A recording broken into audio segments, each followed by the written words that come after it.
terhormat Bapak Ibu dosen tim penilai dan yang terhormat Bapak Ibu guru Pamong, perkenankan saya Novaria Boru Ginting, mahasiswa PPG Daljab tahun 2021 angkatan keempat Universitas PGRI Kanjuruhan Malang dengan program studi pendidikan ekonomi dengan nomor UKG 2015 02919728. Hari ini, Senin 6 Desember 2021, saya akan melaksanakan uji kinerja praktik pembelajaran di SMA swasta Yosef Arnoldi Bagan Batu Riau dengan judul Kerjasama Ekonomi Internasional.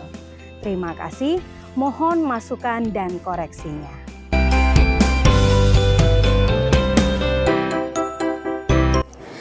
Selamat siang anak-anak Ibu. Oke, apa kabar? Iya, semoga semua dalam keadaan sehat. Nah, hari ini kita akan belajar tentang kerjasama ekonomi internasional. Namun sebelum kita memulai pembelajaran pada hari ini, kita akan berdoa dulu yang dibawakan oleh Dea.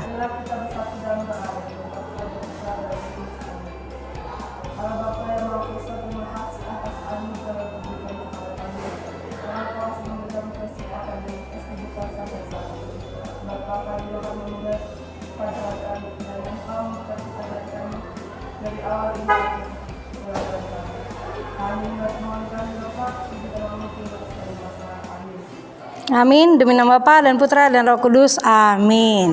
Oke, terima kasih untuk Dea. Nah, siapa yang tidak hadir hari ini? Florencia. Kenapa Florencia tidak hadir? Tidak tahu tidak ada kabar.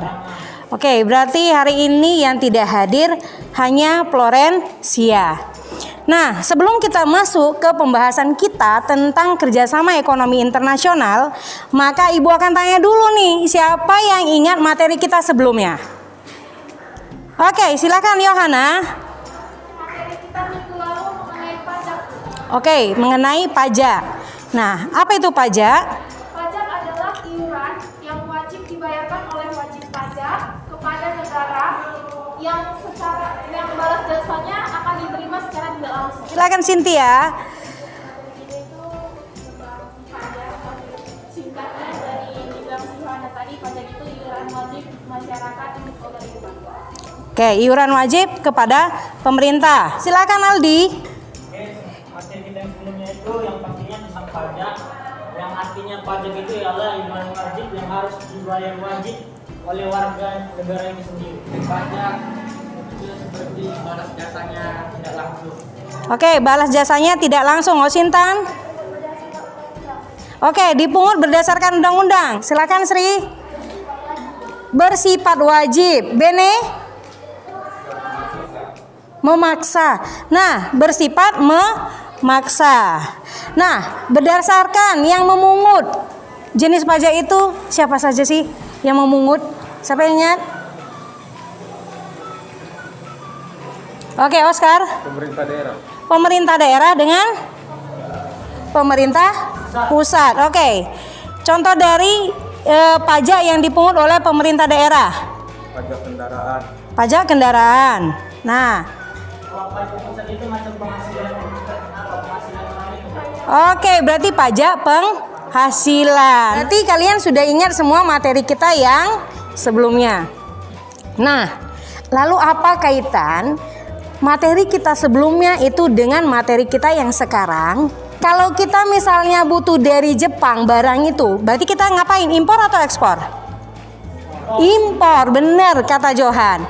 Nah, bagus. Kalau kita impor, nah barang yang masuk ke negara kita itu dikenakan pajak atau tidak? Kan, tapi dalam bentuk bea cukai, ya. Jadi bukan beasiswa ya, Oscar ini.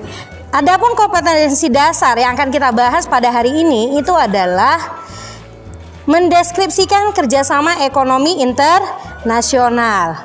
Nah, adapun indikatornya kamu diharapkan nanti mampu menjelaskan pengertian dari kerjasama ekonomi internasional, lalu menguraikan manfaat-manfaat dari kerjasama ekonomi internasional. Lalu yang ketiga, menganalisis bentuk-bentuk kerjasama ekonomi internasional. Nah, adapun keterampilan yang akan dituntut dalam pembelajaran kita hari ini itu adalah menyajikan hasil analisis bentuk dan manfaat kerjasama ekonomi internasional melalui media lisan dan tulisan. Nah, inilah tujuannya pembelajaran kita pada hari ini. Kamu nanti mampu diharapkan menjelaskan pengertian kerjasama ekonomi internasional itu secara lisan. Tanpa harus melihat buku, kamu sudah tahu apa arti dari kerjasama ekonomi internasional. Lalu yang kedua, menguraikan manfaat kerjasama ekonomi internasional secara tulisan. Nah, selain dari lisan, kamu juga bisa menguraikan manfaatnya itu secara tulisan. Lalu yang ketiga, menganalisis bentuk-bentuk kerjasama ekonomi internasional secara tepat. Itulah tujuan pembelajaran kita pada hari ini. Siapa yang tahu pengertian dari kerjasama?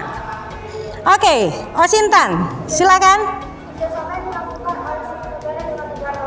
Kalau dia dalam bentuk kerjasama, ada hubungan antara manusia atau ada interaksi antara yang satu dengan yang lain.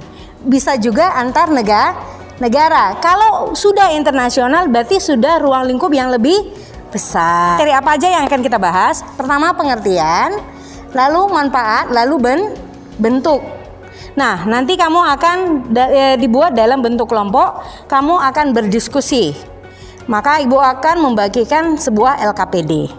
Nah, dalam proses ini kamu akan dinilai dalam bentuk penilaian kelompok, diskusi. Bagaimana tentang tanggung jawab kamu, kejujuran kamu, kedisiplinan kamu. Mau nggak kamu mengeluarkan pendapat, nanti itu dinilai. Ya, apa saja yang diharapkan dalam materi kerjasama ekonomi internasional ini, bahwa nantinya setelah kamu belajar ini, kamu bisa meningkatkan ya sikap kejujuran. Itu yang pertama. Nah, karena kalau kita bekerja sama harus ada kejujuran kan, Nak? Kamu harus menunjukkan sikap sopan santun. Ibu akan tanya satu persatu ini. Bentuk-bentuk kerjasama yang kamu lakukan dalam kehidupan sehari-hari. Sebutkan satu aja. Piket kelas, kata Hedi, bentuk dari kerjasama dalam ruang lingkup yang kecil itu adalah piket kelas. Ipan? Gotong royong. Gotong royong. Gotong royong apa, Nak? Membersihkan lingkungan. Oke. Nah, Pika, kerja kelompok. Novia? Kegiatan OSIS. Sri? Bermain bola voli. Ini dalam ruang lingkup kecil. Sekarang kerjasama di bidang ekonomi yang kamu lakukan dalam kehidupan sehari-hari. Belajar, harus kerjasama kan? Nah, apa? Iya, jualan. Kan kalian cari dana kan? Ada kerjasama nggak di situ? Ada. Nah, itulah bentuk realnya yang kamu lakukan di kehidupan sehari-hari. Oke, sekarang perhatikan gambar. Pesan tersirat dari gambar ini apa? Kerjasama antar negara. Dari mana kamu tahu itu adalah kerjasama antar negara? Dari bendera. Bendera siapa saja tuh? Amerika Serikat, Inggris, Jepang, Jerman. Iya, ada beberapa. Nah, itulah kerjasama ekonomi internasional. Jadi ada menyangkut beberapa negara. Mengapa kita perlu melakukan kerjasama ekonomi internasional? Supaya ekonomi kita maju. Oke. Kerjasama ekonomi internasional adalah kerjasama yang dilakukan satu negara dengan negara lain atau dengan beberapa negara lain sekaligus. Lalu apa manfaat kerjasama ekonomi internasional? Nah, sekarang ibu tanya, siapa yang bisa menjelaskan yang pertama? mencukupi kebutuhan dalam negeri. Aldi, silakan. Kalau yang dimaksud mencukupi kebutuhan dalam negeri kan tentu kalau di dalam negeri kita itu ada barang yang tidak bisa kita gunakan. Jadi kita mesti mengimpor dari negara lain Bu, agar bisa mencukupi kebutuhan kita itu. Oke, perluas lapangan pekerjaan. Nah, siapa yang bisa menjelaskan ini? Jeremia. Oke. Dengan memperluas lapangan pekerjaan kan, misalnya kalau kita kerjasama dengan negara lain seperti Cina, kita bisa barter apa tuh tenaga kerja, sehingga pekerja-pekerja di Indonesia itu atau pengangguran di Indonesia itu berkurang. Jadi aktivitas ekonomi di Indonesia kita itu semakin maju. Nah, contohnya itu pengiriman tenaga kerja ke luar negeri disebut apa? Kita TKW, TKI, kata si Ipan. Terjadinya alih teknologi. Nah, kaitkan dengan pembelajaran kita sekarang. Siapa yang bisa jelaskan? Penggunaan gadget pada saat pembelajaran. Selama pandemi ini kamu gunakan aplikasi apa? Zoom. Selain Zoom apa? Google Classroom, Exambro. Kalau tidak pakai e-learning, ya kan? Nah, itu. WhatsApp kita pakai nggak dalam pembelajaran? Pakai. Apa lagi? Telegram. Iya, makanya gue bilang mempercepat alih teknologi. Ingat ya. Sekarang meningkatkan pendapatan dengan ekspor. Ini gimana ceritanya? Aldi. Kalau contohnya negara kita ini pakai ekspor ke negara lain kan tentu barang produk kita di negeri ini langsung ke negara luar, dan pasti penjualannya dengan harga yang banyak tinggi. Ketika kita mengekspor tentu pendapatan negara kita naik melalui penjualan ini. Iya, kan tadi kan barang-barang yang kita produksi itu kan berlebih. Ya kan? Lalu kita ekspor keluar negeri, dijual di sana. Maka itu menghasilkan yang disebut dengan devisa. Nih, mantap semua. Kasih applause dulu untuk kita semua. Ya. Karena sekarang kehidupan kita ini bukan lagi nasional, nakku. Sudah mencakup internasional. Nah, mungkin suatu kebanggaan kita kemarin kan Pak Presiden Jokowi diangkat jadi apa? Iya, kata Jeremy, Presiden G20. Bayangkan, mulai dari tahun 99 G20, baru inilah kita jadi presiden kan. Salah satu anak bangsa sudah mengguncang dunia. Padahal Soekarno bilang berapa? 10 kan? Berarti kurang 9 lagi. Mungkin itu salah satunya nanti kamu. Ya kan? Dengan kerjasama ini siapa tahu nanti kamu menghasilkan produk-produk yang bisa mengguncang dunia. Bentuk-bentuk kerjasama ekonomi internasional. Yang pertama berdasarkan negara yang terlibat. Oke, yang pertama bilateral. Kalau dengar kata bi, kamu pemikirannya berapa? 2. Oke, jadi kerjasama bilateral itu adalah kerjasama yang dilakukan oleh 2 negara. Siapa yang bisa buat contoh? Johan? Kerjasama siapa dengan siapa? Negara mana dengan negara mana? Oke, Indonesia dengan Malaysia. Yang kedua, kerjasama ekonomi regional. Ya, itu adalah bentuk kerjasama ekonomi antar beberapa negara yang terletak dalam satu kawasan. Siapa yang bisa buat contoh? Oke, Yohana. Kerjasama antara negara-negara ASEAN. Oke, negara-negara ASEAN atau Asia Tenggara regional. Nah, ini adalah kerjasama ekonomi yang dilakukan oleh beberapa negara di dalam subkawasan atau wilayah tertentu. Nah, dia kan sudah dalam satu kawasan nih. Lalu di dalam satu kawasan nih buat lagi organisasinya. Siapa yang bisa buat contoh?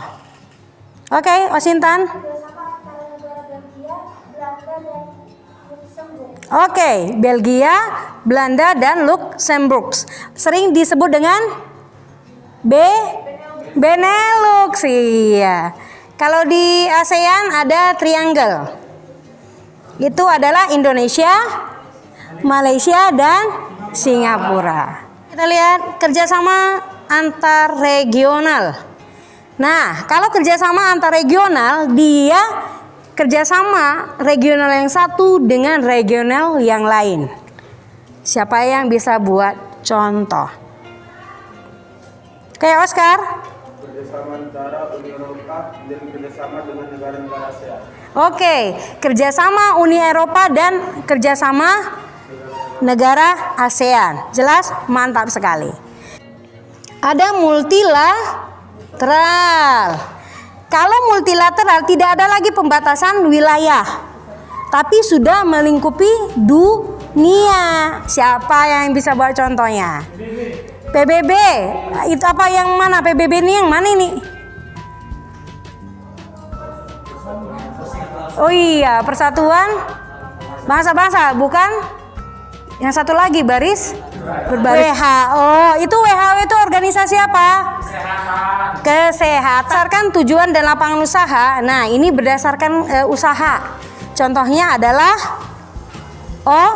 OP. Pernah nggak Indonesia masuk ke organisasi OP? Pernah ya kan? Nah, jadi OP itu kerjasama apa? Iya, kata Ipan dan Jere adalah pengekspor mie. Ya, kasih dulu applause untuk kalian semua. Mantap. Ibu akan bagi kalian dalam kelompok. Ya. Maka kalian akan membahas beberapa soal lalu nanti dipresentasikan. Oke, silakan kelompok 1 Osintan, Samuel, Yusuf dan Oscar. Silakan bergabung.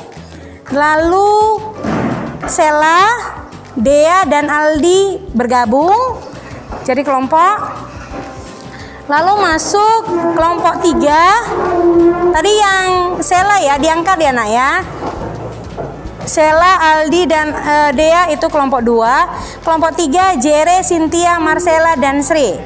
Kelompok 3 udah. Kelompok 4 masuk si Johan, Yohana, Ipan dan Bene. Silakan aku. Bene. Lalu kalian bertiga, berarti kelompok 5 itu ada Novia, Vika dan Heidi. Ibu akan bagi LKPD-nya. Kamu akan kerjakan. Oke. Lihat LKPD-nya. Lihat petunjuk pengerjaan LKPD-nya serta perhatikan gambar pada lembar di bawah ini. Lalu jawablah pertanyaan dalam LKPD melalui diskusi kelompok. Silakan mengumpulkan informasi melalui sumber yang relevan seperti buku paket ekonomi kelas 11 IPS atau menggunakan internet. Lalu kamu akan mempresentasikan hasil diskusi kelompok, mengumpulkan LKPD yang telah diisi. Lalu ada 4 pertanyaan, tapi pertanyaan nomor 1 itu ada 2.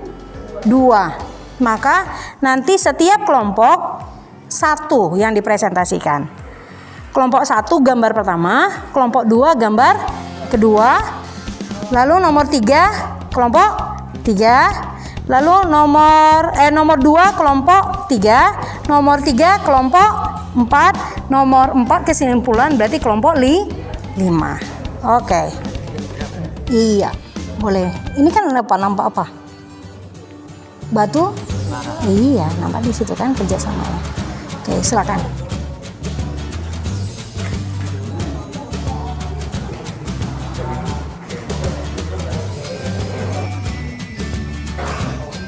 Oke, kita akan mulai presentasi dari kelompok 1. Wajah. Selamat siang semua. Kami dari kelompok 1 akan mempresentasikan yaitu gambar 1. Siapa pelakunya?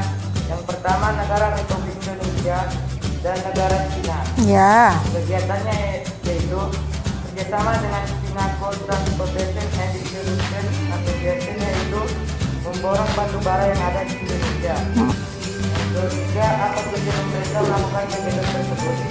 Meningkatkan ekspor batu bara dari Indonesia ke China. Dan yang kedua, untuk meningkatkan kerjasama antar kedua negara tersebut. Kasih aplaus dulu untuk kelompok 1. Pada presentasi kali ini kami dari kelompok 2 akan menjelaskan gambar yang kedua. Pelakunya tertera di situ Arab Saudi dan Indonesia. Kegiatannya itu yaitu Sinar Pasifik Investasi. Nah, apa sih tujuan mereka melakukan kegiatan tersebut? Tujuannya itu untuk meningkatkan nilai perdagangan dan investasi dari kedua negara. Menurut Indonesia itu sendiri, negara Arab Saudi ini merupakan mitra yang penting bagi Indonesia dari segi perdagangan, ekonomi maupun usaha. Mengapa seperti itu? Karena sudah dipastikan bahwa Indonesia menjamin produk-produk dari negara Arab Saudi itu halal, karena sebagai negara atau hampir rata-rata penduduk dari Arab Saudi itu beragama Muslim. Oleh sebab itu, Indonesia melakukan investasi perdagangan, ekonomi maupun usaha karena Indonesia menganggap bahwa Arab Saudi ini merupakan mitra yang penting bagi Indonesia. Terus untuk kelompok 2. Ya, benar. Gambar 2 itu pelakunya adalah Arab Saudi dan Indonesia. Kerjasamanya itu kegiatannya itu adalah kegiatan investasi. Tujuannya mereka melakukan kegiatan MOU atau perjanjian kerjasama terkait infrastruktur, keamanan, lalu budaya, pendidikan, perdagangan, pertanian, dan infrastruktur maritim. Nah ini Pak Jokowi lagi melakukan kunjungan kerja pertama di tanggal 4 dan 5 ke Arab Saudi selama pandemi COVID-19. Nah, kita akan masuk ke pertanyaan nomor 2 yang akan dipresentasikan oleh kelompok 3. Baik, kami akan mempresentasikan hasil diskusi kami yang nomor 2, faktor-faktor yang mendorong kerjasama ekonomi internasional. Nah, yang pertama kita lihat gambar yang pertama. Cina borong batu bara dari Indonesia sebesar 200 juta ton. Apa sih faktor-faktor yang mendorong? Yang pertama, untuk meningkatkan kerjasama antar kedua negara tadi, kerjasama bilateral. Jangan kesel ya. Oke. Untuk memenuhi kebutuhan dalam negeri. Cina kan membutuhkan batu bara ya, untuk memenuhi kebutuhannya. Kemudian yang ketiga, adanya perbedaan sumber daya alam. Karena di Cina nggak ada, makanya dibeli dari Indonesia. Kemudian yang keempat, untuk meningkatkan pendapatan negara, yaitu negara Indonesia tadi. Dari gambar yang nomor 2, kita lihat di situ ada gambar Arab Saudi menjadi sinyal positif investasi. Apa faktor-faktor pendorong kerjasama tersebut? Yaitu yang pertama, untuk meningkatkan nilai perdagangan dan investasi kedua negara, yaitu Indonesia dengan Arab Saudi. Kemudian yang kedua, mampu meningkatkan pertumbuhan ekonomi. Yang ketiga, menangani masalah keamanan internasional seperti terorisme yang saat ini sedang marak masuk di Indonesia. Kemudian yang keempat, meningkatkan kerjasama bilateral juga dalam bidang ekonomi, perdagangan, infrastruktur, maritim, dan pertanian. Sekian hasil dari diskusi kami. Terima kasih. Oke, kasih aplaus. Iya, mantap sekali, benar. Faktor pendorong dari kerjasama ekonomi internasional ini ada, pertama itu adalah pasti perbedaan sumber daya alam. Lalu keinginan untuk memenuhi kebutuhan dalam negeri. Lalu terjadinya era globalisasi, sudah pasti ya karena kita tidak bisa hidup sendiri, pasti membutuhkan orang lain. Nah, lalu ada keinginan untuk membuka kerjasama, hubungan politik dan dukungan dari negara lain. Seperti tadi ada kerjasama dalam bidang infrastruktur, pertanian, ya kan? Lalu maritim, lalu ada pendidikan, perdagangan. Oke, ada yang mau ditanyakan? Oke, aman? Masuk ke pertanyaan nomor 3 akan dipresentasikan oleh kelompok 4. Silakan, Nakku. Pertanyaan yang ketiga, uraikanlah faktor-faktor yang menghambat kerjasama ekonomi internasional. Nah, jadi selain ada faktor yang mendorong kerjasama, ada juga yang menghambat kerjasama ekonomi internasional. Seperti perbedaan mata uang setiap negara. Jadi dengan perbedaan mata uang setiap negara itu bukan hanya selain berbeda namanya, nilainya juga berbeda. Jadi itu dapat menghambat kerjasama ekonomi internasional. Jadi ditetapkanlah seperti mata kalau internasional US dollar. US dollar, oke. Baru kualitas sumber daya manusia yang rendah, Oke. membuat produktivitas ekonomi berjalan melambat. Oh, stagnan, oke. Dan yang terakhir adanya organisasi ekonomi regional. Maksudnya di sini di suatu kelompok itu, kelompok ekonomi regional itu sudah ada peraturan. Jadi kalau mau kerjasama ekonomi dengan negara lain kesulitan karena udah ada peraturan yang mengikat di sini. Oke, benar. Kasih dulu plus untuk kelompok 4. Oke, benar yang dikatakan. Adapun faktor penghambat dari kerjasama ekonomi internasional itu yang pertama, perbedaan mata uang asing. Sedang jauh usah jauh-jauh dulu ke negara yang lain, tetangga kita aja. Ringgit Malaysia dengan Indonesia sudah berbeda kan? Selain namanya aja berbeda, tapi nilainya juga sudah berbeda. Maka seperti yang dikatakan Jerry tadi, kelompok 4 dikatakan apa? Bahwa satuan mata uang untuk perdagangan dunia itu ada US dollar. Oke, lalu yang kedua itu tadi kualitas sumber daya yang rendah. Terutama manusia gitu kan. Karena nggak semua sumber daya kita ini bisa diolah oleh manusia kita sendiri. Harus didatangkan dari luar negeri. Nah, lalu ada organisasi-organisasi ekonomi regional tadi yang seperti katakan kelompok 4, bahwa setiap organisasi pasti harus ada peraturan yang harus ditaati. Itu juga kan menghambat kan? Nah, nanti kalau di perdagangan internasional nanti kita akan bahas itu. Oke, terima kasih untuk kelompok 4. Oke, kita pertanyaan terakhir. Nah, kelompok 5 akan merangkum materi pembelajaran kita hari ini. Oke, silakan nomor 4. Siapa yang presentasikan, nak? Bene malu-malu ini. Kalau si Edi enggak lagi. Saya akan presentasikan hasil kerjasama kami. Kesimpulan dari kegiatan pembelajaran hari ini adalah kerjasama internasional adalah yang dilakukan satu negara dengan negara lain atau dengan beberapa negara lain sekaligus. Seperti gambar 1 yang tadi, Cina borong batu bara 200 juta ton, yaitu antara Cina dan Indonesia.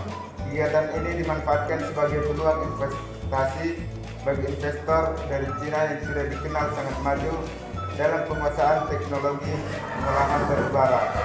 Begitu juga dengan gambar kedua, Arab Saudi sinyal positif investasi. Di situ Indonesia menganggap Arab Saudi sebagai mitra strategis bagi peningkatan kerjasama bilateral di ekonomi, di bidang ekonomi, perdagangan, dan diharapkan dapat meningkatkan investasi. Jadi kegiatan dari dua gambar tersebut dilakukan oleh negara Indonesia dengan negara lain yang bertujuan dengan sama-sama untuk. Oke, terima kasih. Kasih aplaus untuk kelompok 5. Iya, benar. Nah, dari gambar tadi dijelaskan bahwa beberapa negara atau Indonesia dengan Cina, Indonesia dengan Arab Saudi melakukan kerjasama itu untuk memenuhi kebutuhan dalam negeri. Nah, sehingga mereka bekerja sama bukan karena salah satunya aja diuntungkan, tapi harus simbiosis mutualisme, sama-sama menguntungkan. Oke, terima kasih untuk anak-anak kami yang sudah berpartisipasi. Maka sebelum kita menutup pembelajaran kita ini, maka ada pertanyaan? Jelas semua? Oke, sebelum kita tutup pembelajaran kita, Ibu akan tanya dulu.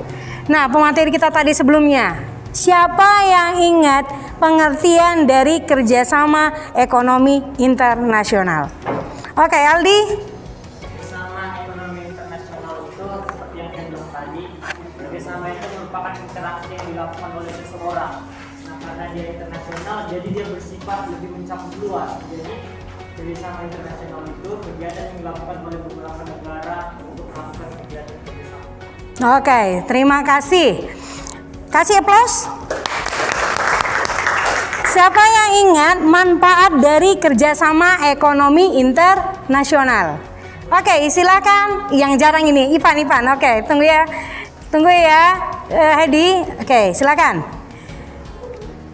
mencukupi kebutuhan dalam negeri. Mencukupi kebutuhan dalam negeri. Meningkatkan produktivitas dalam negeri. Meningkatkan produktivitas dalam negeri. Memperluas lapangan pekerjaan. Memperluas lapangan pekerjaan. Meningkatkan pendapatan negara. Meningkatkan pendapatan negara. Terjadinya alih teknologi. Iya, terjadinya alih teknologi. Sudah diambil semua ya Hedi ya. Mungkin tadi sama jawabannya. Tapi tepuk tangan untuk kalian berdua. Oke, sekarang bentuk-bentuk kerjasama ekonomi internasional. Yang bilateral siapa? Yang bisa menjelaskan? Oke, Jeremia. Kerjasama ekonomi bilateral itu adalah kerjasama antara dua negara. Contohnya? Contohnya seperti Indonesia Malaysia, Indonesia Cina, Indonesia Rusia, dan Oke, mantap. Kasih aplaus. Kerjasama regional. Oke, Yohana. Kerjasama regional itu artinya kerjasama yang dilakukan dalam suatu lingkupan kawasan antar yang di dalamnya itu kan di dalam satu kawasan itu kan banyak negaranya kan. Nah itu melakukan kerjasama. Contohnya itu seperti ASEAN. ASEAN. Oke, mantap. Kasih aplaus. Antar regional. Yang antar regional, Sintan. Regional itu kerjasama antara beberapa negara yang berada dalam satu kawasan subkawasan Iya, subregional ya. kawasan atau yang negara tertentu. Oh iya, benar. Contohnya itu seperti kerjasama 3 negara tadi. 3 negara, Indonesia, Malaysia, dan Singapura. Mantap Arajuku. Tepuk tangan untuk Arajuku dan Osintan. Itu tadi subregional. Yang Ibu tanya sekarang antar. Tadi subregional yang dijawab Osintan Nelly. Yang antar regional? Antar kawasan satu dengan kawasan yang lain. Oke, siapa? Oke, Dea. Oke, silakan Dea. Global. Itu multi nak. Yang antar regional. Oke, si Samuel Harajuku. kerjasama antar regional itu kerjasama yang melibatkan beberapa negara dalam satu kawasan dengan beberapa negara di kawasan lain. Oke, berarti kawasan yang satu dengan kawasan yang lain. Contohnya? ASEAN dengan Uni Eropa. Kasih aplaus untuk Samuel Harajuku. Oke, sekarang tadi kan Dea udah jawab yang multilateral kan? Oke, silakan. Itu aja lah kamu jelaskan Dea.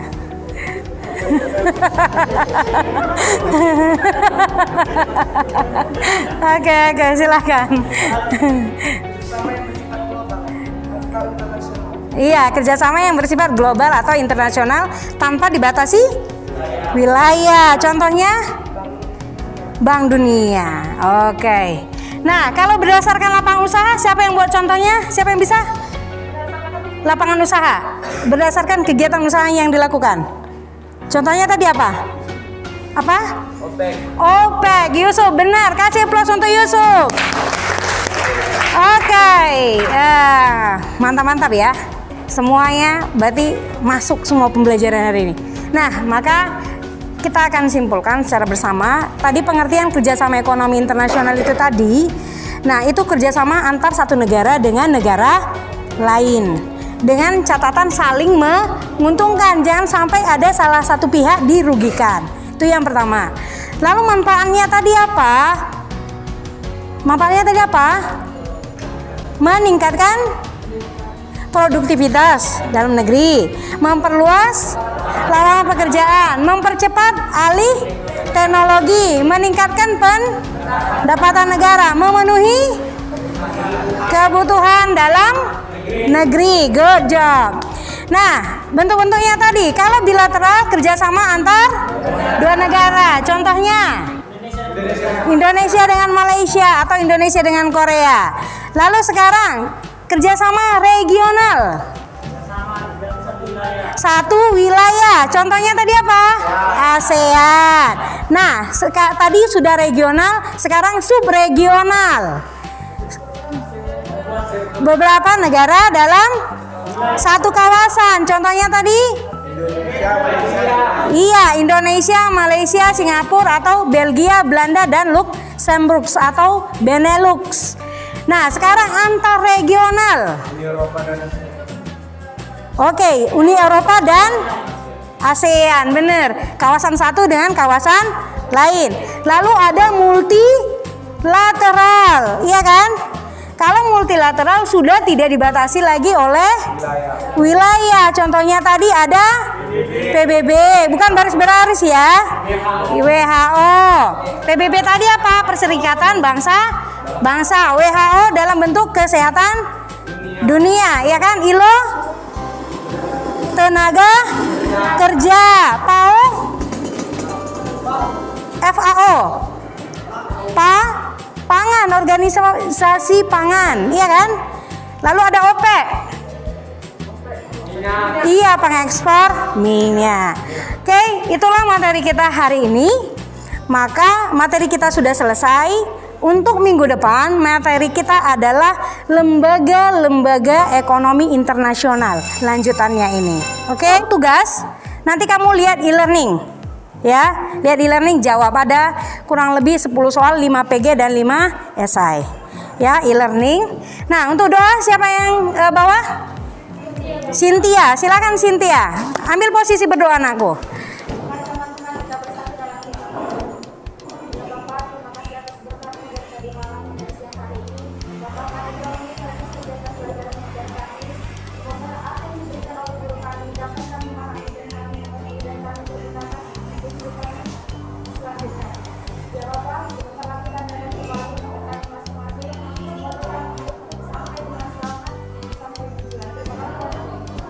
Amin.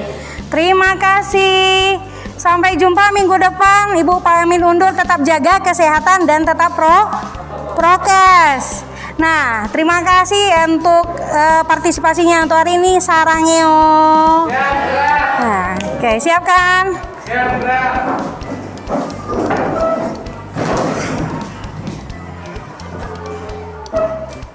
Kepada Ibu Guru, hormat gerak. Selamat siang.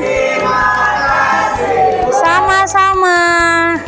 Kasih dulu aplaus untuk kita semua. Thank you.